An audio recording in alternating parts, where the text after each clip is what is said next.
ये 500 साल के बाद जो योग बना है और जो बच्चा 17 अक्टूबर से लेकर इस समय 17 नवंबर के बीच में पैदा होगा, उसका पिता जीवन भर दुखी। जिनके घर में सरस्वती जी और कुबेर जी नहीं हैं, उनका लक्ष्मी गणेश जी का पूजन करना भी व्यर्थ होता है। 1 से 12 तक आप बताओ, मान लो जिसके फर्स्ट हाउस में जुपिटर बैठा तो उसको क्या प्रॉब्लम आ रही होगी। नमस्कार दोस्तों, मैं समस्त प्रभु भक्ति में आपका स्वागत करता हूं। दोस्तों, कई बार क्या होता है कि जैसा कि आप सब जानते हैं, कुछ समस्याएं आने वाली हैं, तो आज इन्हीं सब पे चर्चा करेंगे। आज हमारे साथ हैं गुरुदेव शिवराज जी महाराज। मैं स्वागत करना चाहूंगा। नमस्कार। सबसे पहले आपको ढेर सारी शुभकामनाएं, बहुत सारी शुभकामनाएं, और आप ही को नहीं, आपके इस पूरे चैनल को। और सबसे बड़ा सराहनीय काम तो आप ये कर रहे हैं कि जितने लोगों को इस अंधकार में से निकालकर प्रकाश की ओर लेके जा रहे हैं, और ज्ञान भक्ति के साथ आप प्रभु भक्ति जो पूरा चैनल आप चला रहे हैं, इस पूरे प्रभु भक्ति में आपने सच में प्रभु की उस भक्ति को दिया है जो लोगों के पास नहीं है, जिनसे लोग बहुत दूर दूर तक उनका नाता नहीं था, जिन लोगों को पता नहीं थी, अज्ञान थे। तो ये जो आप काम कर रहे हैं, ये सच में बड़ा सराहनीय है। और समस्त जितने भी दर्शक हैं, उन सब लोगों की तरफ से, हमारे सब की तरफ से बहुत बड़ा आभार व्यक्त करते हैं हम। और इन सब की प्रार्थनाएं, दुआएं, जो इनके अंदर ज्ञान जागृत हो रहा है, जो आपके यहाँ से ले रहे हैं, इन सब की प्रार्थनाएं, बड़े बुजुर्गों का आशीर्वाद आपके साथ है, जो आप इस सारी चीज को आगे लेकर जा रहे हैं। जीवन आपका है, सुख आपको लेना है, लग्जरी आपको मिलेगी, फिर तरसते क्यों रह जाते हैं? तरसना छोड़ना पड़ेगा। पूरे साल कर्म करने से आएगा ना। अगर मान लो कोई कर्म अच्छे से नहीं कर रहा है, ठीक है, आलसी है एकदम, वो 5 दिन कितनी पूजा कर ले, क्या उसके भी भाग्य उसका भी भाग्य बदलेगा? एक जो कर्म क्या है, हमारे कर्म हमारे बीज हैं। धरती को क्या बीज से नाता, जैसा बीज है बोया जाता, गुण स्वभाव धर्म को लेकर खट्टा मीठा फल बन जाता।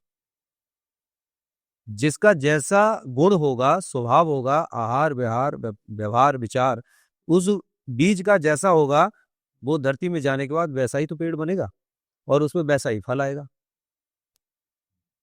धरती को किसी बीज से मतलब है क्या? आप बबूल का बोएं, आम का बोएं, सरसों का बोएं, गेहूं का बोएं, जो आप बीज बोएंगे वो पेड़ तो उसी का बनेगा और उसी पे वही फल आएगा। तो हमारे कर्म कभी बेकार नहीं जाते। हाँ, जो कर्म हमने खराब किए हैं, अब हम आलस से कर रहे हैं, तो क्या होगा? शनिदेव वहां बैठे हुए हैं, शनिदेव सब देख रहे होते हैं, उनका सीसीटीवी कैमरा चारों तरफ चल रहा होता है। और सबसे ज्यादा खास बात क्या है कि शनिदेव इस समय पर देवघर में विद्यमान है, देवताओं के घर में विद्यमान है, यानी मीन राशि में बृहस्पति के घर विद्यमान है, और बृहस्पति देव मस्त है। तो ये जो परिवर्तन है, ये कब होने वाला है? 19 तारीख? ये 19 तारीख को परिवर्तन होगा। सुबह लगभग 3 बज के कुछ मिनट पर बृहस्पति देव परिवर्तन हो रहे हैं, और उसी समय पर लगभग शनिदेव का बकरी होना तय है। तो वो दोनों चीजें जब परिवर्तन हो रही हैं, और सूर्यदेव नीच में, और सूर्यदेव के घर केतु विद्यमान है। आप ये देखिए, देवघर में जब शनिदेव विद्यमान हुए हैं, मीन राशि में प्रवेश किए हुए हैं, तब शनिदेव दंडाधिकारी हैं, न्याय के प्रिय हैं। जीवन में किसी ने कुछ भी कर्म किया हो, कितना भी पैसा किसी की महादशा में और किसी की दशा में, अंतरदशा में, विषुवती दशा में, कभी भी कितना भी पैसा कमाया हो, लेकिन जब भी शनि की चाल आती है, शनि की 7.5 आती है, वो उसको पीछे तक का सारा याद दिला देती है। भूत वर्तमान भविष्य सब उसको याद आ जाता है, और वो इंसान खुद ऐसा अच्छा, सबकी महादशाएं आती है, सबकी दशाएं आती है, जब शनि की 7.5 आती है, तब लोग कांपने क्यों लग जाते हैं? क्योंकि बहुत सारे ज्योतिषियों ने डरा दिया है लोगों को। डरा नहीं दिया, एक्चुअल में अवेयरनेस आज हो रही है, सोशल मीडिया आज चल रहा है, और सोशल मीडिया पे 90% एस्ट्रोलॉजर जो बने हुए हैं वो फेक है, और उन्होंने ऐसा डरा दिया है कि भगवान से और ज्योतिष से ही लोगों का विश्वास खत्म होता चला गया। आज बहुत सारे लोग कहते हैं, आपने भी एक बात कही कि आपकी ज्योतिष बड़ी खतरनाक है। ज्योतिष खतरनाक नहीं है, एक्चुअल में मेरे पास बहुत सारे लोग आते हैं, अब वो आने के बाद एक चीज पूछते हैं, गुरुजी हमारी लव लाइफ कैसी रहेगी। अब हम जब देख रहे हैं तो हमने कहा 1 2 3 4 महीने 4 तो आपके ब्रेकअप हो गए। चेक में डिटेल भी पता लग जाता है कुंडली से। कुंडली बिल्कुल बताएगी आपकी, देखने वाला होना चाहिए। लेकिन जब आपको ये पता है कि आपके 4 ब्रेकअप हो चुके हैं और आपकी ये जो लव लाइफ है ये कहाँ से मिल रही है। आपका दाम्पत्य जीवन जो आपका पार्टनर होगा, जो आपकी मैरिड लाइफ होगी, अब वहाँ पर ये डिस्टर्बेंस मुझे दिखाई दे रहा है। ये आपके जीवन में आपका प्यार टूटता जाएगा, उसके बाद शादी होगी, शादी होने के बाद आपके दाम्पत्य जीवन में भी ये दिक्कतें आपको आएँगी। अब हम बिल्कुल स्पष्ट कहते हैं आपके दाम्पत्य जीवन में भी ये दिक्कतें आएँगी।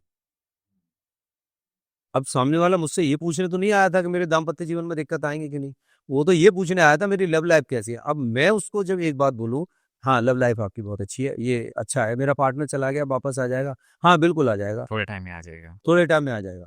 जैसे आप एस्ट्रोटॉक पे देखो, वो बोलते हैं, क्या? बिल्कुल आपका खोया हुआ पार्टनर, ये पार्टनर आपका वापस मिलेगा। क्या ये मुझे याद करता होगा? हाँ, बिल्कुल आपको याद करता होगा। ये अब आपके पास वापस आने वाला है। तो मैं ऐसे ज्योतिषियों से ये पूछता हूँ कि जिनके डाइवोर्स हो चुके हैं, आप उनका घर क्यों नहीं बसा देते? वापस आ जाएगा ना। तो जब आपकी कुंडली में बता रहे हैं कि आप लिखा हुआ है, तो उनकी कुंडली में नहीं लिखा हुआ। मैंने किए हैं, मैं प्रमाण दे सकता हूँ। मैं ऐसे 47 केसेस मैं दिखा सकता हूँ कि जिनके डाइवोर्स हो चुके, 10-10 साल हो चुके, 8 साल, 6 साल, 5 साल, 6 महीने, 1.5 साल, उनको मैंने शादी के लिए मैंने उनको रेमेडी नहीं दी थी। उनके जो ग्रह खराब है उनको ठीक कर दीजिए। मतलब जिनका डाइवोर्स का केस चल रहा है या अलग-अलग सेपरेट हो चुके हैं, उनमें से कोई एक है जो इंटरेस्टेड है कि हाँ, मैं वापस अपना घर ग्रह हमने नहीं कहा कि आप वापस जाएँ। कोई आया, उन्होंने कहा कि मेरे ग्रह गोचर ठीक नहीं चल रहे हैं, मेरी तो लाइफ पूरी डिस्टर्ब हो चुकी, मेरे बच्चे, मेरे पति, मेरी पत्नी मतलब डिस्टर्ब हो गए, छोड़ के चले गए। हमने कहा देखा केवल अच्छा केवल ये डिस्टर्बेंस नहीं है। यदि मैं 7th हाउस की बात कहूँ तो केवल 7th हाउस आपके स्पाउस को नहीं दिखाता है, आपकी मैरिड लाइफ को ही नहीं दिखाता, आपके पार्टनर्स को भी दिखाता है, आपके व्यापार को भी दिखाता है, बहुत सारी चीज़ों को दिखाता है। तो ये जब यहाँ पर खराबी है तो वो सारी चीज़ें डिस्टर्ब होंगी और जब वो सारी चीज़ें डिस्टर्ब है तो हमने कहा इस सारी चीज़ को छोड़ दो, आप ये रेमेडी करो, आपको व्यापार नहीं चल रहा है, लोग आपको तवज्जो नहीं दे रहे हैं, कोई बात नहीं, लोग आपसे प्रेम करेंगे, लोग आपके पास आएँगे। आप अंदर से जो डिप्रेशन में हैं, आप टेंशन ना लें, आप इस काम को करना शुरू करें। जब वो इस काम को करना शुरू करते हैं तब क्या होता है धीरे-धीरे सारी चीज़ें मैग्नेट की तरह चिपकने लगती हैं। जब वो मैग्नेट की तरह चिपकने लगती हैं तो वो जो पार्ट है उनका, जिसके साथ वो रिलेशन में रहे हैं, जो उनका स्पाउस है, जो पति है या पत्नी है, आखिरकार है तो वो भी पार्ट। तो उस ग्रहों की वजह से वो तो दूर हुआ और जब वो ठीक हुए तो वो पास आ गए। पास आने के बाद जिन्होंने कोर्ट मैरिज दोबारा री-कोर्ट मैरिज की है, जिन्होंने कोर्ट से उन्होंने डाइवोर्स हुआ और उन्होंने री-कोर्ट मैरिज की है, वो क्यों की? और कोर्ट मैरिज करके आने के बाद बता रहे हैं गुरुजी, हमने दोबारा शादी कर ली। अच्छा, अच्छा यही है? अच्छा बहुत बढ़िया, बहुत बढ़िया। तो गुरुजी आप ही की कृपा।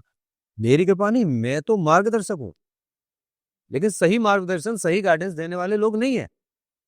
अब लोगों ने पूछा कि कैरियर कैसा है? कैरियर कैसा है? मैंने कहा कैरियर आपका ठीक नहीं है। वो डॉक्टर ही किस बात का डॉक्टर? डॉक्टर कौन-सा अच्छा? वो डॉक्टर अच्छा जिसने आपको ये बता दिया कि ये आपकी शुगर जो आने वाली है वो बॉर्डर लाइन पे आ रही है। शुगर बढ़ने वाली है या आप ऐसा कर रहे हैं तो आपको ये प्रॉब्लम हो जाएगी, आपकी लीवर, किडनी में आपको दिक्कत आएगी। या वो डॉक्टर अच्छा बोले कोई बात नहीं है, चिंता ना करें, ये टैबलेट खाएँ कोई दिक्कत नहीं है। थोड़े समय करते जब आपको शुगर हो जाए या किसी को कैंसर हो जाए या किसी को कोई और प्रॉब्लम हो जाए तब डॉक्टर को क्या करना है? उनका प्रोफेशन है। वो उससे पैसा कमाना है, गड्ढे में डालना उनका काम है। क्या वो डॉक्टर है फिर? डॉक्टर हैं, डॉक्टर को भगवान का रूप दिया जाता है अर्थात वो आप सही चीज़ बताओ। डॉक्टर वो अच्छा कि शुगर लाइन बढ़ रही है, बॉर्डर लाइन पे जा रही है, आप मॉर्निंग वॉक करना शुरू कर दें, जीवन भर को स्वस्थ रहेंगे। तो ज्योतिष जो है वो फ्यूचर की सारी चीज़ों को बताती है। अब जब सारी चीज़ों को बताती है तो उसके लिए हमें अपने उन सारी चीज़ों को कर लेना चाहिए। तो वो खतरनाक नहीं है। ऐसे ही शनिदेव है जो इस समय का ग्रह गोचर है। अभी बृहस्पति जब अपने कर्क राशि में आ रहे हैं, तो ज़बरदस्त चीज़ें परिवर्तन होने वाली हैं। बहुत सारी राशियों पे फ़र्क पड़ेगा, बहुत सारी राशियों के लिए अच्छी नहीं है। लेकिन सभी को एक और बात बता दें कि जिसकी कुंडली में बृहस्पति कहीं भी बैठे हों 12 घर में, देखिए बहुत बड़ी बात बता रहे हैं हम आपको आज। दूसरे एस्ट्रोलॉजर ये मानते नहीं हैं। और एक और अच्छी बात बताएँ, जो एस्ट्रोलॉजर हैं, जो बड़े-बड़े एस्ट्रोलॉजर हैं, जो 60 साल 65 साल के भी एस्ट्रोलॉजर हैं, वो भी मेरे से बहुत अच्छी तरह से जुड़े हुए हैं और मैंने उनको ही जब प्रोडक्शन दी है तो बिना फीस लिए प्रोडक्शन नहीं दी है। गरीब लोगों की मदद कर सकता हूँ लेकिन एक एस्ट्रोलॉजर के लिए केवल ये बताना है कि ये प्रोडक्शन मैंने दिया और इसको आप करें, और उनको परिवर्तन मिला है। तो आप बता रहे थे कि Jupiter 12th house. 12th house में जुपिटर जब चला जाए, जब आज जुपिटर की सबसे बड़ी बात क्या है, 12 भाव में कहीं भी जुपिटर बैठा हो, जिस घर में भी जुपिटर बैठा है सबसे पहले उस व्यक्ति का वो घर ही खराब हो गया। जिस घर में जुपिटर बैठा है उस व्यक्ति का वो घर ही खराब हो गया। ये कब से? बचपन से ही खराब समझ लीजिए अब आप उसका, पैदा होने से लेके मृत्यु तक वो बिल्कुल खराब हो गया। उसको सबसे पहला अपने, यदि धन के भाव में बैठा है और उसको धन की आवश्यकता है तो जुपिटर का उपाय करना पड़ेगा। अब ये भी देखना पड़ेगा कि वो व्यक्ति पीले कपड़े पहन सकता है कि नहीं पहन सकता है, उस व्यक्ति को केला खाना चाहिए या नहीं खाना चाहिए, या किस किस दिन नहीं खाना चाहिए, किस किस दिन उसको त्याग देना चाहिए। तो जुपिटर को तो काफी शुभ ग्रह माना गया है, तो फिर ये कहीं भी बैठे तो फिर वो घर खराब क्यों होगा? जहां बैठे हैं वो घर खराब है, जहां जहां उनकी दृष्टि पड़ रही है वहां वहां वो वृद्धि कर रहे हैं। मैं बृहस्पति को जहां कहीं भी पूरे 12 भाव में बैठे हूं, मेरी बात से कोई एग्री करे ना करे, लेकिन जिसकी कुंडली में जिस घर में बृहस्पति बैठे हैं उस घर की पोजीशन अपने आप अपना चार्ट उठा के देख ले, अपने आप चार्ट उठा के देख ले। इतना तो आज के दौर में सारे लोग ज्योतिष पढ़ ही चुके हैं, हाँ, कि first house, second house, third house. सबको पता है इस हाउस में ये चीजें मिलती हैं। तो मैं चाह रहा हूँ कि 1 से 12 तक आप बताओ, मान लो जिसके फर्स्ट हाउस में जुपिटर बैठा है तो उसको क्या प्रॉब्लम आ रही होगी? वो व्यक्ति किसी की सुनेगा ही नहीं, वो व्यक्ति अपनी मर्जी से चलने वाला होगा और वो सारे काम अपनी मर्जी से चलाने के बाद अपने जीवन में उसके पेरेंट्स बताएं, उनके गुरु बताएं, या सुनेंगे तो वो अपने गुरु की भले सुन लें, और वो अपने ऐसे व्यक्ति को जिसका फर्स्ट हाउस में बृहस्पति बैठा हो उसको गुरु की परम आवश्यकता है, परम आवश्यकता है।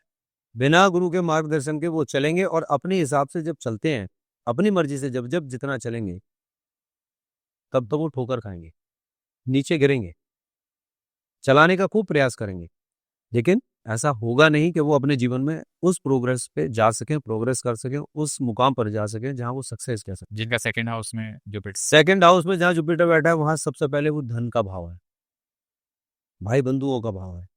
अब सेकंड हाउस में जहां बैठे वहां धन की कमी उस व्यक्ति को खलेगी, लेकिन लग्न कौन सी है, शनि कहाँ है, उसके जीवन में बैठे हुए शुक्र कहाँ है, लेकिन धन की कमी सदैव उसको खलेगी ही खलेगी। दुश्मन उसके पैदा होंगे ही होंगे, अचानक सडनली निकल के आएंगे, जिसके लिए आप अच्छा कर रहे होंगे वो भी आपका दुश्मन बनेगा। बीमारी कोई सी कहां से आ जाएगी वो पता नहीं है।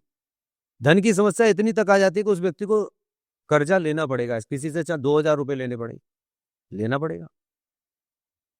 ऐसे थर्ड हाउस में जब बृहस्पति बैठ जाए तो व्यक्ति सदैव डरा रहेगा, मतलब बाहर जाके वो अपना पूरा फुल फोर्स के साथ पराक्रम नहीं दिखा सकता।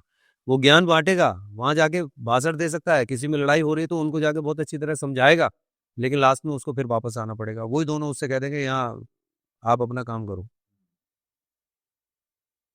फोर्थ हाउस में बैठने के बाद भूमि, भवन, वाहन, लग्जरी, वो सब कुछ घर में भी होने के बावजूद भी वो उसके काम का नहीं होता, होगा ही नहीं। जैसे गाड़ियां हैं, मकान है, तो अब बहुत सारी गृहिणियां ऐसी हैं, पुरुष भी ऐसे हैं, गाड़ी लेकर तो कोई और जा रहे हैं, उनकी पत्नी जा रही है, उनके बच्चे लेके जा रहे हैं, गाड़ियां बड़ी बड़ी गाड़ियां हैं, लेकिन वो उन गाड़ियों में बैठ के ही नहीं जा रहे। पूरा घर घूमने चला जाएगा, वो नहीं जा रहे। महिलाएं देख लो आप, वो नहीं जा रहे, सारे लोग जा रहे हैं, मतलब वो लग्जरी भी उनकी लाइफ से काफी दूर हो जाती है। हाँ, वो काम के लिए बार बार सोचते हैं, फोकस करते हैं, कैरियर के लिए सोचते हैं, बार बार सोचते हैं, बार बार सोचना और गिरना ये उनकी निशानी है। बार बार गिरेंगे, और ऐसा व्यक्ति कभी एक सिंगल काम नहीं कर सकता, काम बदलेगा, एक काम, दो काम, तीन काम। फिफ्थ हाउस में यदि बैठे हैं जुपिटर बृहस्पति, 5वें घर में बैठे हैं, तो ऐसे व्यक्ति को विद्या में ब्रेक लगेगा। जो एजुकेशन है, जो वो पढ़ाई कर रहे हैं उसमें ब्रेक लगेगा, रुकेगा। जो इतने अच्छे लेवल से चल रहा था, टॉप कर रहा था क्लास में बच्चा, वो धीरे धीरे उसका स्टैंडर्ड नीचे आना शुरू हो जाएगा। अच्छा, उसको अपने आप में एक ईगो प्रॉब्लम होगी, वो कहेगा कि नहीं मैं बहुत ज्ञानी हूँ, मैं बहुत इंटेलिजेंट हूँ, मेरे नंबर बहुत अच्छे आते हैं। इसी ईगो प्रॉब्लम की वजह से उसके आगे चलकर 12th में, ग्रेजुएशन में ग्रेजुएशन पहुंचते पहुंचते ग्रेजुएशन में एडमिशन लेने के लिए भी 100 बार सोचना पड़ता है। जो टॉप करते हैं उनको भी सोचना पड़ता है कि एडमिशन मिल ही नहीं रहा, कहाँ लिया जाए। ईगो प्रॉब्लम इतनी हो जाती है, पेरेंट्स को होती है। पेरेंट्स भी ऐसे ही कहते रहेंगे उसके लिए, बच्चे के लिए, मेरा बच्चा तो पढ़ने में बहुत होशियार है। 5th हाउस की पोजीशन है। हाँ, 6th हाउस में बैठने के बाद बृहस्पति की एक पोजीशन आती है कि उस व्यक्ति को रोग, कर्जे, शत्रु, ऋण, इनमें कमी जरूर आती है, इनमें कमी आएगी। कमी तो आएगी। ये अच्छी पोजीशन है। ये ठीक है पोजीशन। अब वहां से वो जो देख रहे हैं, जब बैंक बैलेंस को देख रहे हैं, तो उसके बैंक बैलेंस में बढ़ोतरी करेंगे, पैसा कहीं से भी आए। ऐसे छोटे छोटे जो बच्चे थे उनको बुआ पैसे दे गई, भैया ने पैसे दे दिए, मामा आए वो पैसे दे गए, कोई मिलने आया उन्होंने पैसे दे दिए, बहुत अच्छा बच्चा है, तो उसकी मनी बैंक बढ़ती चली जाती है, पैसे बढ़ते ही। 7th हाउस में बैठ जाए तो वहां दाम्पत्य जीवन में निश्चित रूप से टकराव मिलेगा, एक बिल्कुल शांत मिलेगा। जिस किसी के भी बैठे होंगे वहां समझ लो उसका पार्टनर जो है उसको इतना एंटरटेन करता ही नहीं। ठीक है जी, वो अपने आप में मस्त है, बोले ठीक है हम चल रहे हैं अपनी लाइफ में, ठीक चल रहे हैं।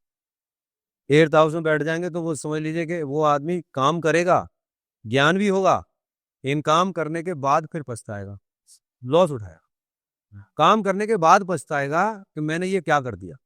फिर उसको गुरु की जरूरत पड़ती है, बोले अब कुछ ना कुछ रास्ता निकाला जाए, नहीं तो हालत खराब हो जाएगी। लोगों की जॉब तक चली जाती है। और ऐसे लोगों ने मोस्टली एक और काम किया है, कहीं किसी भी कंपनी में है, ऑफिस में है, वहां उन्होंने फटाफट लिया, जरा से कोई बात हुई उन्होंने लिया, रिजाइन दिया और हम घर चले आए। घर आने के बाद पछताना हो रहा है कि मैं रिजाइन क्यों दिया है। ऐसे कई केसेस ऐसे हैं जिनको मैंने बोला इस डेट में भूल कर भी कुछ लिख के मत देना। जब गुरु का कोई ग्रह गोचर चल रहा होगा, दशा वगैरह। तो हमने उसको बोला था कि 6 फरवरी को बिल्कुल मत देना, अष्टम भाव में बृहस्पति बैठे हैं, 6 फरवरी तक ये 5-6 दिन का समय है और बिल्कुल मत करना। और मैं आपको बता दूं, मदर डेयरी के अंदर परमानेंट जॉब है, मदर डेयरी के अंदर एजीएम था और उसने 6 तारीख में, और उसके साथ कुलीग ने भी मना की, बहुत सारे लोगों ने मना किया। मदर डेयरी में मैं कहता हूँ आधे से ज्यादा लोग प्रोडक्शन मेरी ले चुके हैं, सारे लोग जानते हैं। उन्होंने कहा भाई गुरुजी ने मना किया था, वो नहीं माना, उसने अपना लैपटॉप निकाला, लैपटॉप से मेल करके रिजाइन लेटर मेल पे भेजा जो हेड ऑफिस पहुंच गया। अब वहां का जीएम भी कहता है कि मैं कुछ नहीं कर सकता इस, और घर आके पछता रहा है। आज तक इधर उधर भटक रहा है, दूसरी कंपनियों में जाके धक्के खा रहा है, और उसका पैकेज वहां पे क्या था और यहाँ क्या पैकेज ले रहा है। 9th हाउस में बैठने के बाद तो ऐसा व्यक्ति सुनता ही नहीं है किसी। अच्छा, कोई आदमी आपसे हर एक चीज पे बहस करे, मतलब आपने जो कहा उसी बात पे आपको तर्क देना शुरू करे, हर एक चीज पे बहस करे, हर एक चीज पे आपको समझाने का प्रयास करे, आप बिना चार्ट देखे बिना कुछ पूछे उसे समझ लेना कि इसके बृहस्पति 9th हाउस में बैठे, वो सुनेगा ही नहीं। मतलब एक तरफ से जिद्दी कह लीजिए आप उसे, अपनी ईगो प्रॉब्लम में भरा होगा, अपने आप को इतना इंटेलिजेंट बताएगा, जबकि आप थोड़ी देर में आप कह देंगे इसे 2 पैसे की अकल नहीं, जानता है नहीं, लेकिन मानेगा ही नहीं, वो किसी चीज को मानने को तैयार ही नहीं होगा। 9th हाउस का सबसे खतरनाक बता रहा हूँ मैं, सबसे खतरनाक, यदि 9th हाउस में किसी का बृहस्पति बैठा है तो वो यदि किसी के परिवार में भी है ना, तो मैं कहता हूँ पूरे परिवार की भी लाइफ को डिस्टर्ब कर देता है। लेकिन 9th हाउस तो भाग्य और पिता का माना जाता है, स्पिरिचुअलिटी का भी माना जाता है, धर्म का। तो अगर कोई ऐसे रिलीजन या रिलीजियस चीजों में काम करे तो फिर क्या होगा उसके साथ? 9th हाउस में बैठे हुए बृहस्पति की एक और विशेष पहचान, वो पूजा पाठ नहीं करेगा। बहुत, मैं भगवान को मानता हूँ, मैं इस आडंबर को नहीं मानता, मैं तिलक लगाने को नहीं मानता, मैं ये पीले कपड़ों को नहीं मानता, मुझे ये दिखाना नहीं आता। मतलब एक अंदर से ईगो प्रॉब्लम, क्योंकि गुरु वहां खुद बैठे हैं। अच्छा, गुरु वहां बैठ के उसको अंदर से ऐसा गुरु बना रहे हैं, इतना ईगो प्रॉब्लम दे रहे हैं कि तुझे कुछ करने की जरूरत नहीं है, तू तो अपने आप में परम ब्रह्म है, कुछ करने की जरूरत ही नहीं है। लेकिन एक समय आता है, और उसमें भी जब बृहस्पति की महादशा चली तो सोने पे सुहागा। वो बृहस्पति की महादशा उसके जीवन का मैं कहता हूँ कि इतना अनर्थ कर देती है, जबकि ज्योतिषी क्या कहते हैं, बृहस्पति नाम था उसमें बैठे हैं और उसकी महादशा बृहस्पति की चली हुई, बहुत अच्छा टाइमिंग है। मैं कहता हूँ प्रैक्टिकली आप कुंडली उठा के देखें, मैं दिखाता हूँ, एक नहीं 10 दिखाता हूँ। ये छोटी छोटी जो रेमेडी है ना, इन रेमेडियों से कुछ नहीं होने वाला, ये रेमेडीज काम नहीं करती, सिर्फ एक लॉलीपॉप वाला काम है ये, कि ऐसा हो जाएगा ऐसा हो जाएगा, बिल्कुल नहीं। ये आध्यात्म की चीजें हैं, और बृहस्पति से यदि कुछ लेना है तो सबसे पहला काम गुरु को धारण करना पड़ेगा। गुरु की बात माननी पड़ेगी, गुरु की शरण में जाना पड़ेगा। 10th हाउस में बृहस्पति, 10th हाउस में बृहस्पति उस व्यक्ति के कैरियर को निचोड़ देते हैं, जबकि बृहस्पति का अपना घर है, वो भी बृहस्पति का घर है। और बृहस्पति अपने घर में भी पहुंचने के बाद यदि 10th हाउस में बैठे हैं, ऐसा व्यक्ति भी अनेक काम करेगा ही करेगा, उसकी बुद्धि दूसरे कामों में लगी रहेगी। यदि उस व्यक्ति के शनि वहां पर ठीक नहीं है तो ऐसा व्यक्ति जीवन में सफल नहीं हो पाता। 11th हाउस में बैठ जाए तो उसको लगेगा मुझे कोई जरूरत नहीं है, मेरे बैंक बैलेंस बहुत है, चाहे कुछ भी हो, करना क्या है बैंक बैलेंस का, खाओ पियो मौज करो, 4 दिन की जिंदगी है, ऐसे बोलेगा। 12th हाउस में बृहस्पति बैठ जाए तब उस व्यक्ति के लिए बाधित भूमि, भवन, वाहन, बाहर जाना, मतलब जितनी भी चीजें, भ्रमण यात्रा है, आध्यात्म है, ये सब कुछ उसको मिलता है। इस समय पर बृहस्पति कर्क राशि में उच्च के हो रहे हैं। बहुत सारी राशियों के लिए सबसे ज्यादा खतरनाक किन किन राशियों के लिए है?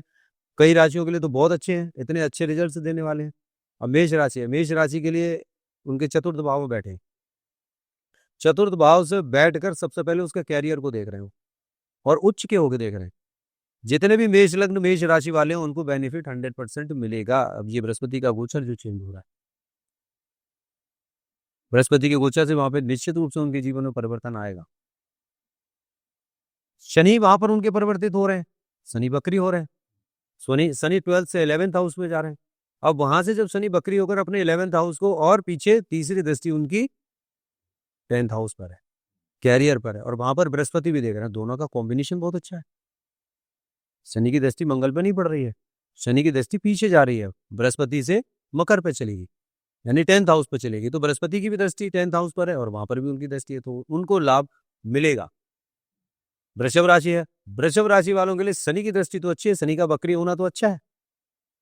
उनके जितने पुराने पेपर्स रह गए होंगे, जितनी उनकी पुरानी चीजें रह गई, जितने पुराने उनके कर्म रह गए होंगे, अच्छे हो या बुरे हो, दोनों सामने आ जाएंगे। ये दिवाली के बाद दिखना स्टार्ट, दिवाली के बाद स्टार्ट हो जाएगा और उसके बाद अभी ये लगभग पूरे नवंबर भी चलेगा।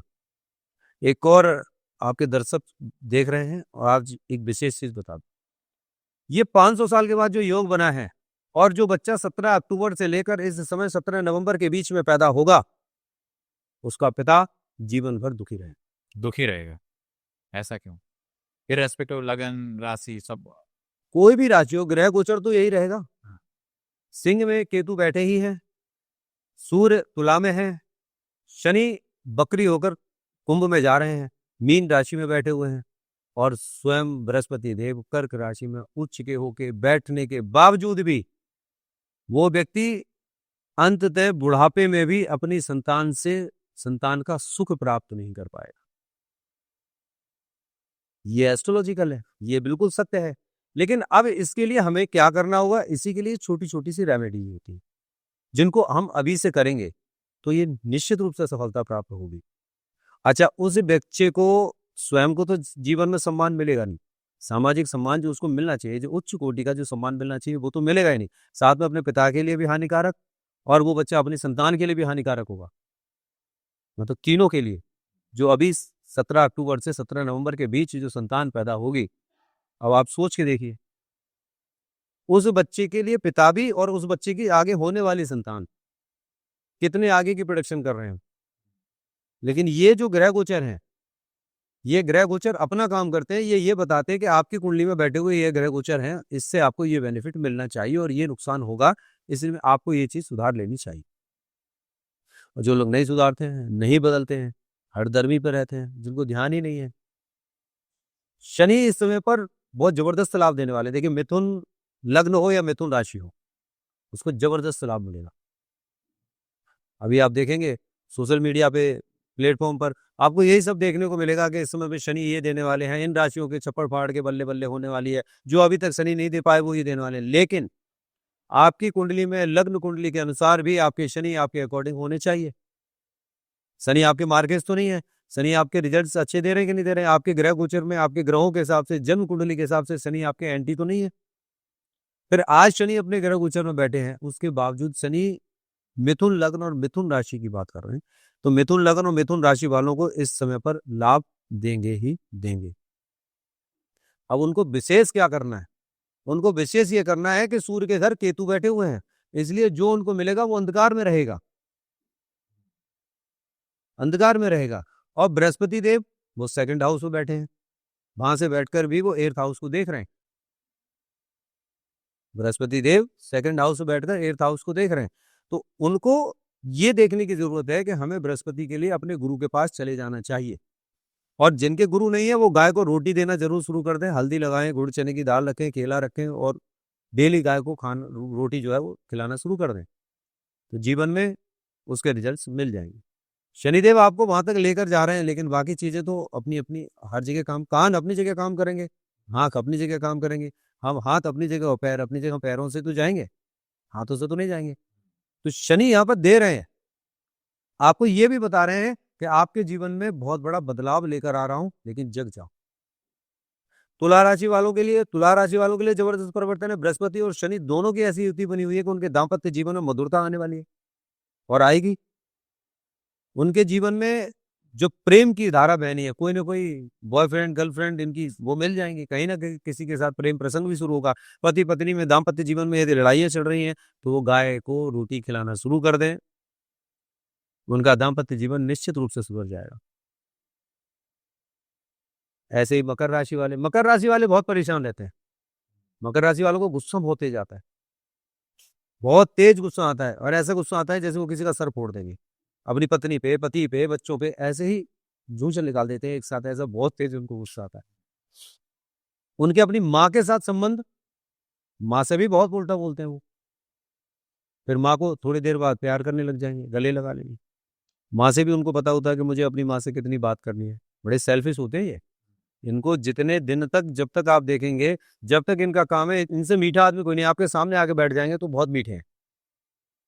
जिनकी मकर लगन हो या मकर राशि हो, आप ये नोट कर लेना, बहुत मीठे बनेंगे, इनसे अच्छा कोई व्यक्ति नहीं। और बाद में वो कुछ भी कह सकते हैं, ये अपनी निकलने के बाद अपनी जो जीव है ना, अपनी वाणी के सच्चे नहीं है। जिस व्यक्ति को ये प्रेम कर रहे हैं, जिस व्यक्ति को सम्मान दे रहे हैं, अभी 1 मिनट में उसी व्यक्ति के लिए उल्टा बोलना शुरू कर देंगे, तो सबसे खतरनाक व्यक्ति वो। ऐसे टाइम पर शनिदेव इनको भी देने के लिए आ गए, लेकिन जो अपने माता पिता को, गुरुजनों को या बड़े बुजुर्गों को अपने घर में यदि जो आदमी गालियां देता होगा, शनिदेव देंगे उसको? नहीं देंगे। शनिदेव इस समय देने के लिए आए हुए हैं। हाँ, कुंभ राशि वालों को इस समय पर बहुत सजग रहने की आवश्यकता है। कुंभ राशि वालों को अभी शनि बहुत धीरे धीरे धीरे धीरे लेकर जा रहे हैं, उस अंधकार की तरफ अभी बढ़ रहे हैं जो पीछे अंधकार था। अभी ये और 6 महीने तक कम से कम ये कहानी चाहिए, और इस दिसंबर 2026 तक सब कुछ सिखा देंगे, ऐसा मास्टर बना देंगे, ऐसा प्रिंसिपल बना देंगे कि टीचरों का सिलेक्शन भी आप 2 मिनट में कर लेंगे। अभी आप डिग्री लिए जा रहे हैं, कोई दिक्कत नहीं है। 2026 दिसंबर गुजरने दीजिए कुंभ राशि कुंभ लगन वालों का, आप देखिएगा उसके बाद वो नहीं रुकने वाले हैं। फिर अभी कुंभ राशि ग्रह गोचर कैसे चल? कुंभ राशि के ग्रह गोचर अभी बृहस्पति के हिसाब से बृहस्पति है, जैसे अब शनि बृहस्पति के घर बैठे हैं। यदि मैं कुंभ राशि और कुंभ लगन की बात करूं तो कुंभ लगन में कुंभ राशि में बृहस्पति के घर शनिदेव बैठे हैं। सबसे पहले हमें किसकी पूजन करना चाहिए? गुरु का। गुरु का गुरु का पूजन करना चाहिए, अर्थात गाय की सेवा करनी चाहिए, गुरु दरबार जाना चाहिए, महीने में 1 बार तो कम से कम गुरु के पास चले जाएं, गुरु की सेवा करें, माँ बाप की सेवा करें, और अपने आलस्य को त्याग दें। सबसे बड़ी बात कि अपने आलस्य को त्याग दें। इस समय पर सूर्य के घर केतु बैठे हैं और उनके ठीक सामने शनिदेव की कुंभ राशि, वहां राहु बैठे, तो राहु अटकाएंगे, इधर उधर लेकर जाएंगे। खान पान, अश्लीलताएं, इन सभी चीजों में, मोबाइल में रील्स देखने में अननेसेसरी का समय व्यर्थ बर्बाद करेंगे। आलस्य त्यागना होगा, आज इनको जग जाना होगा। कुंभ राशि के लिए सबसे कीमती समय यही है। छप्पड़ फाड़ के कुछ नहीं मिलेगा, कर्म सुधारेंगे, डिसिप्लिन में रहेंगे, अनुशासन में रहेंगे, अपनी दिनचर्याओं को परिवर्तित करेंगे, आहार व्यवहार विचार अपने अंतरात्मा से अपनी दिनचर्याओं को बदलेंगे, तो इनसे बड़ा रिजल्ट कोई दूसरा ले भी नहीं पाएगा। करना पड़ेगा, वरना त्याग तो जबरदस्त कराएंगे, अभी त्याग भी कराएंगे। दिसंबर 2026 तक ही क्यों? दिसंबर 2026 तक दिसंबर 2026 अभी वही उसमें मई तक तो वो रहने वाले हैं, 2027 तक तो रहने वाले ही हैं शनिदेव, आएंगे, है ना। अपनी मीन राशि में तो रहने हैं, उसके बाद वो मेष में जाएंगे। लेकिन दिसंबर 2026 तक विशेष इसलिए क्योंकि सिंह लगन में, सिंह के घर में केतु विद्यमान है और कुंभ में राहु विद्यमान है। इसलिए शनि का प्रॉपर रिजल्ट तभी मिलेगा, शनि के आगे ये कोई दोनों में से कोई कुछ नहीं कहने वाले, क्योंकि मंगल, केतु की जो प्रवृत्ति है वो मंगल की है, राहु की प्रवृत्ति शनि की है, और राहु उद्दंड है और शनि दंडाधिकारी है। तो जैसे ही कोई उकसाएगा और उसने बोले कि आज 2-2 पैक लगा लो, और उन्होंने 2-2 पैक लगा लिए, तो बोले अधिकारी तो दंडाधिकारी तो शनिदेव है। तो शनिदेव तो परीक्षाएं लेने के लिए आए हैं। इस समय पर राहु जो बैठे हैं ना दिसंबर 2026 तक कुंभ में, तो वो उस व्यक्ति को उकसाएंगे, अदर रिलेशनशिप में लेके जाएंगे, खाना पीना, मांस मदिरा, इन सब की तरफ आपको लेकर जाएंगे। किसी दूसरे का पैसा चोरी चकारी, वो जब आदमी करेगा तो उसे उठाएंगे और फिर पटक देंगे, बोले कर लो। मतलब ये चैप्टर आपके लिए मतलब LKG prep first second third का नहीं है, ये 12th है, बोर्ड का एग्जाम है, और दिसंबर 2026 तक ये बोर्ड का एग्जाम चल रहा है। इसमें बोर्ड क्वालिफाई कर पाते हैं, कितने नंबर से करते हैं, कैसे करते हैं, सब सामने आ जाएगा। तो 2026 तक बहुत महत्वपूर्ण है, और ये दिवाली विशेष रूप से खास इसीलिए होने वाली है क्योंकि इस समय पर ये सारे ग्रह गोचर जो चल रहे हैं, और दीपावली पे किए हुए एक एक उपाय, एक एक मंत्र, एक एक जाप, एक एक साधना विफल नहीं होगी, क्योंकि केतु पंचम राशि में बैठे हुए हैं, सिंह राशि में बैठे हुए हैं। केतु आध्यात्म के और ज्ञान के, अंधकार के, डेप्थ के स्वामी हैं। अच्छा, अभी जैसे ही आपने एक चीज देखा कि शनि मीन राशि में आए, बृहस्पति के घर आए, देव घर में आए, और वो दंडाधिकारी हैं, अब वो दंड देंगे। अब सूर्य सिंह राशि में और केतु वहां पर, सूर्य ऊपर ब्रह्मांड के स्वामी, केतु पाताल के स्वामी, समस्त सृष्टि के बीच में कौन? शनिदेव। अब शनिदेव ने कहा कि जहां जहां तुमने ये मकान बनाए हैं, अब हम इनको बहाएंगे, जितने पहाड़ों पे तुमने कब्जे किए हम इनको बहाएंगे, जितना तुम बेईमानी कर रहे हो इनको सबको बहाएंगे हम, जितना मंदिरों में पाखंड कर रहे हो तुम, जा जाके इतनी भीड़ लगा रहे हो, सब बंद कराएंगे। अल्टीमेटली बंद करा दिया। शनिदेव ने नहीं बख्शा किसी को भी। ऊपर से सूर्यदेव ने कहर डाया, नीचे पाताल तक लेकर गए हैं केतु, वो सब कुछ केतु खींचने वाला है। केतु देने वाला कुछ नहीं है, केतु कभी कुछ नहीं देता, केतु आपको त्याग करवाएगा, केतु हर जगह की सफाई कराएगा, केतु खींचता है अपनी तरफ। अच्छा, आप एक चीज़ बताइए, जैसे कई बार वो इवेंट होने के बाद हम बोलते हैं कि ऐसा हो गया, पहले क्यों नहीं बताया जाता ये सारी चीज़ें? इवेंट होने के बाद हाँ, जैसे मान लो कि अभी बाढ़ आई, हिमाचल में बाढ़ आई, तो अभी हम उसकी बात कर रहे हैं। 6 महीने पहले ही इन सब चीज़ों का क्यों नहीं है? आप हमारा एक वीडियो देखिए, हमने आपके यहाँ भी हमने बोला था, पहले आपके यहाँ भी बोला था कि ऐसा सूर्य के घर केतु आ रहे हैं, सावधान हो जाएं, और शनि इसमें आ रहे हैं, क्योंकि मैं कभी भी वो एस्ट्रोलॉजी नहीं करता हूँ जो ये सारे लोग बता रहे होते हैं। बाद में तो सारे लोग वाहवाही ढूंढते हैं। जनवरी जिस समय पर लगी थी, जब सबने बोला कि 2025 9 का अंक मंगल का वर्ष है, और आपको ध्यान होगा हमने आपके यहाँ भी एक बात बोला था कि ये मंगल का वर्ष नहीं है, ये सूर्य का वर्ष है, और इस वर्ष के राजा भी सूर्य हैं और मंत्री भी सूर्य हैं, मंगल का वर्ष ही नहीं है। आपके यहाँ जब हम पहले आए थे, हाँ, क्यों नहीं है लेकिन मंगल का, वो तो 9 है 2025। अच्छा, न्यूमरोलॉजी को आप पहले मानते हैं या वैदिक ज्योतिष की गणनाओं को पहले मानते हैं, या हमारे वैदिक ज्योतिष? वैदिक ज्योतिष का एक पार्ट है ये अंक गणित, वैदिक ज्योतिष का ही एक पार्ट है बीज गणित, वैदिक ज्योतिष का ही एक पार्ट है रेखा गणित, वैदिक ज्योतिष का ही पार्ट है आयुर्वेद, वैदिक ज्योतिष का ही पार्ट है फिजिक्स, उसी का पार्ट है केमिस्ट्री, जियोलॉजी, बॉटनी, ये सब कुछ क्या है? ये उस ज्योतिष के ही तो पार्ट है। वास्तु भी तो ज्योतिष का पार्ट है। लेकिन जो वेदांग ज्योतिष की समस्त एक माला पिरोए हुए जो बैठे हैं ना, उसकी जो पंचांग की जो गणनाएं हैं, ये न्यूमरोलॉजी जो आज आप देख रहे हैं, ये न्यूमरोलॉजी पे हमारा संसार नहीं चलता। हमारा संसार चलता है Sunday to Monday, Monday to Tuesday, ऐसे 24 घंटे हमारे पार होते हैं। 7 दिन हैं, 7 डेज हैं, 7 चक्र हैं, 7 रंग हैं, 7 तरंगे, 7 स्वर हैं। न्यूमरोलॉजी कहाँ बता रही है हमारी? नहीं बता रही। अब इन सारी चीजों में यदि वैदिक ज्योतिष में हम चले जाए, तो वो इतनी गहराइयों से हमारी एक एक चीज का आकलन करती है कि सूर्य ये बताएंगे, चंद्रमा ये बताएंगे। अब उन्होंने लिया, गिनती बताई। आप मुझे बताइए न्यूमरोलॉजी के अकॉर्डिंग मेरा अपना अंक बताते हैं कि 9 का अंक आपके लिए बहुत अच्छा है और 6 का अंक आपके लिए बहुत अच्छा है। बहुत सारे न्यूमरोलॉजिस्ट हैं जिनसे मेरी बात होती है। बहुत सारे तो मुझसे ज्योतिष सीखने आते हैं। मैं तो वैदिक ज्योतिष पढ़ाता हूँ, न्यूमरोलॉजी पढ़ाता हूँ, पामिस्ट भी हूँ, मैं तो वो भी पढ़ाता हूँ। लेकिन न्यूमरोलॉजी में उनको यही पढ़ाता हूँ कि ये 6 नंबर, लोग कहते हैं 6 नंबर बहुत अच्छा है। मैं 6 नंबर को बिल्कुल खराब नंबर मानता हूँ। मेरे लिए तो अच्छा नहीं है। मेरे लिए बिल्कुल अच्छा नहीं है। मेरा ड्राइवर कौन है? 9 है। भाग्यांक मेरा 9 है मेरा। मैं 9 और मुझसे पंडित जी ने कहा, मुझे एक ने कहा कि आप 6 का अंक और 9 का अंक आप गाड़ी ले लें। हमने उससे कहा मेरी लास्ट में 9 होना चाहिए, पहला 6 होना चाहिए, गाड़ी का नंबर ये आना चाहिए। ठीक है गुरुजी, ये मिल जाएगा। आप यकीन मानेंगे, उस गाड़ी को 3 साल में मैंने शायद 2 बार, 3 बार, 4 बार चलाया होगा। गाड़ी को मैंने चलाया ही। उस गाड़ी को उठा के मैंने किसी दूसरे एक ऐसे व्यक्ति को फ्री में दिया, पैसे नहीं लिए, फ्री में दिया। मेरे नाम पर ही है, तुम चलाओ और ट्रांसफर करानी तो करा लो, क्योंकि तुम्हारा 9 नंबर अच्छा है। मैं 6 नंबर की बात नहीं करता। न्यूमरोलॉजिकली यदि आप जाते हैं तो वहां प्रोडिक्शन नहीं हो सकती। अब न्यूमरोलॉजिकली आप अब 2026 आ जाएगा, वो किसका साल आएगा? सूर्य। अब वो सूर्य का साल आएगा।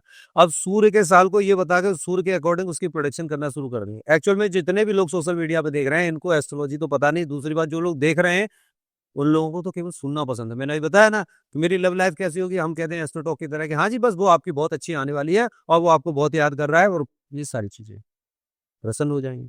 इसीलिए मेरी एस्ट्रोलॉजी खतरनाक। मेन चीज ये है कि जो वैदिक ज्योतिष है, जो कुंभ है हमारा, जो कुंभ है, अब जो वैदिक ज्योतिष के ही तो साइन इन्होंने ले रखे हैं। कुंभ है, कुंभ राशि का घड़ा है ना? देख रहे हैं? ये जो बताते हैं कुंभ राशि, कैसे बताते हैं कुंभ राशि? इनकी कुंभ राशि कौन सी है? इनकी कोई राशि है? आप न्यूमरोलॉजी की बात कर रहे हैं ना, 1 to 9 की बात करें, कोई राशि नहीं है। किसकी बात कर रहे हैं? जो नंबर से वही डिनोट करते हैं राशि को। तो राशि को क्यों कर रहे हैं? आप न्यूमरोलॉजी पढ़ा रहे हैं, न्यूमरोलॉजी से, प्लेनेट को कर रहे हैं, राशि को नहीं कर रहे हैं। है ना?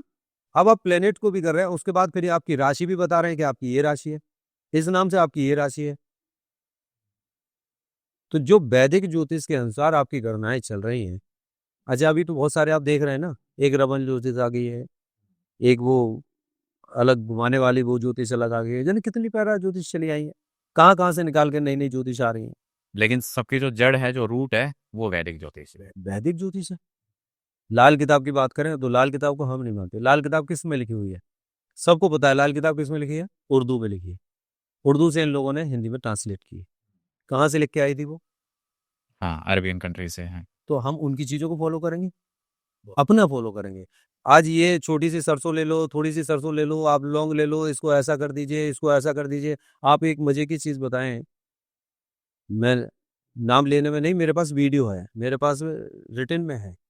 एक केस होता है, बहुत बड़े ज्योतिषी हैं जिनका नाम ही नाम चमक रहा है, हर दूसरी उनकी वीडियो उन्हीं की मिल जाएगी इंस्टाग्राम पे। और उनकी, आपका कोई भी कितना भी बड़ा दुश्मन क्यों ना हो गया हो, 2 मीठे पान बनवाइए और मंदिर की जाकर चौखट पर दरवाजे पर रख के चला जाइए।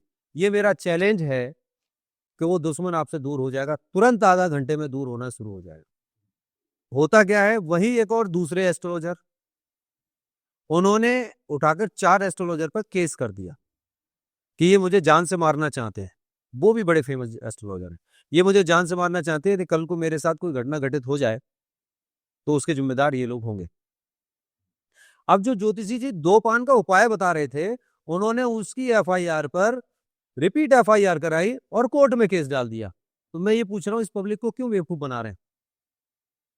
कई सारे लोगों ने मुझे वीडियो भेजी और उन्होंने प्रश्न पूछा कि ये जब एस्ट्रोलॉजर ये बता रहे हैं कि 2 पान से दुश्मन दूर भाग सकता है, तो हमें पागल बनाने के लिए है, इनका दुश्मन तो ये था, सामने दूर क्यों नहीं भगाया? और मैं गारंटी लेता हूं कि जो जितना बड़ा दुश्मन पैदा हो जाए, मैं उस दुश्मन को कहीं ना कोर्ट जाऊंगा, ना पुलिस जाऊंगा, ना कहीं जाऊंगा, मैं अपने वहां बैठूं, मैं वहीं से धराशायी कर दूंगा उसको। कैसे कैसे होगा? नहीं, मैं मंत्र क्यों मारूंगा? मैं किसी और के लिए कुछ नहीं करता। मेरी अपनी साधनाएं हैं, मंत्र हैं, उपाय हैं। वैदिक ज्योतिष के अंदर वो पावर है कि आप मरे हुए को भी जिंदा कर सकते हैं। गलत तंत्र कभी नहीं करना, गलत चीजें कभी नहीं करनी। माता लक्ष्मी प्रकट होती हैं। मैं वचनबद्ध हूं इस बात के लिए वचनबद्ध हूं कि आज मैं ये कहूंगा कि आपके लिए पैसा चाहिए तो आपको पैसा मिलेगा। जिसमें मैंने साधना की थी और जिसमें मेरे प्रभु मेरे सामने प्रकट हुए थे, बोले चाहिए क्या, मैंने की सेवा, फिर पूछ लो, फिर समझ लो, फिर समझ लो। तो मैं उनके चरणों में रहते हुए उतना ठीक हूं, लेकिन जो चीज आपको चाहिए, और ये खासियत है कि जो आया है मेरे पास खाली कभी गया ही नहीं हुआ। मुझे चाहिए क्या, मेरी साधनाएं सफल तभी है जब प्रभु जो आया है वो सफल हो जाए। जिस दिन मैं अपने लिए मांगूंगा उस दिन मेरा प्रभु मेरा नहीं है। दो में से एक ही चीज तो चाहिए, प्रभु को ले लो या पैसा ले लो। और जितना मुझे आवश्यकता होती है उतना प्रभु मुझे देते हैं और मिलता है मुझे। मेरे लिए पर्टिकुलर मुझे जो जरूरत है, जहां भी जितनी भी चीजों की जरूरत है, वो सारी चीजें पूरी होती है। मुझे बाकी करना क्या है, बाकी मैं सब समाज सेवा में लगाता जाता हूँ, सबके लिए लगाता हूँ। तो ये ज्योतिष है, न्यूरोलॉजिकली हम नहीं जाते। न्यूरोलॉजी तो केवल गणनाएं हैं। कैसे हम बता सकते हैं, a+b का होल स्क्वायर। अब 2+2 कहाँ आता है इसमें, नहीं आ रहा ना। अल्फा बीटा गामा में 2+2 तो नहीं आ रहा ना, है तो वो भी मैथ, वो भी तो ज्योतिष का पार्ट है। हम ट्रिगोनोमेट्री पढ़ रहे हैं, ट्रिगोनोमेट्री में कहाँ आ रहा है, वहां पे तो नहीं आ रहा। हम न्यूरोलॉजिकली देखें तो राशियां और ग्रह और गोचर और नक्षत्र, ये सब हमारे पुराने हैं। यही मेन जड़ है, यही बहुत बड़ा वृक्ष है। ये सब तो उसके एक एक पत्ते हैं। और ये बात सत्य है कि सारी राशियों में सबसे जो अहम राशि है वो कुंभ राशि है। और सच में वो कुंभ राशि जीवन भर समर्पित रहती है लोगों के लिए, दया के भाव में। उसके साथ कोई इंसान बुरा भी कर देगा लेकिन वो कभी बुरा नहीं करेगा, वो हमेशा उसके लिए अच्छा सोचेगा, समय पे फिर भी खड़ा हो जाएगा। इतनी दया है। अच्छा, वो सारे जीवन सबको प्यार करते हैं, लेकिन उन लोगों को स्वयं को प्यार नहीं मिलता। उनके पेट में ना गया हो, उन्होंने ना खाया हो, आप अपने भोजन को, अपने पेट का जो भोजन है, जो आप लंच कर रहे हैं, आप उस लंच को भी उठा के किसी दूसरे को दे रहे हैं। आपको संतुष्टि है क्योंकि आप कुंभ हैं, आप वो घड़े हैं। और एक और सबसे अच्छी बात, आप जितना दोनों हाथों से आप देना चाहते हैं, आप देना शुरू कर दीजिए, पीछे से उतना ही घड़ा आपके ऊपर गिरना शुरू हो जाएगा। आप खाली कभी नहीं हो सकते, है ही। क्योंकि भगवान से जुड़ने की जो एक आंतरिक शक्ति, सबसे बड़ी जो आध्यात्म और आधार दिया गया वो यही है। भगवान शिव का साक्षात कुंभ है। कुंभ राशि वाले जितने भी लोग हैं वो भगवान शिव का कुंभ हैं। वो लक्ष्मी जी के दोनों ओर जो गिरने वाले कुंभ हैं वो कुंभ राशि वाले ही लोग हैं। और यही लोग माता लक्ष्मी जी को पूजते नहीं, ये लोग इनको मनाते नहीं, भगवान शिव की आराधना नहीं करते। ये लोग अपने आप को साधना में लगा करके देखते। और ये समय दिसंबर 2026 तक का गोल्डन है, जो चाहे वो कर सकते हैं। अभी बेशक 2026 तक दिखाई ना दे, लेकिन 2026 के बाद इनको कोई रोकेगा नहीं। ये सही कर्म करें और सही दिशा में चलें, सही सोच के साथ चलें, जीवन में आगे बढ़ते ही चलो गए।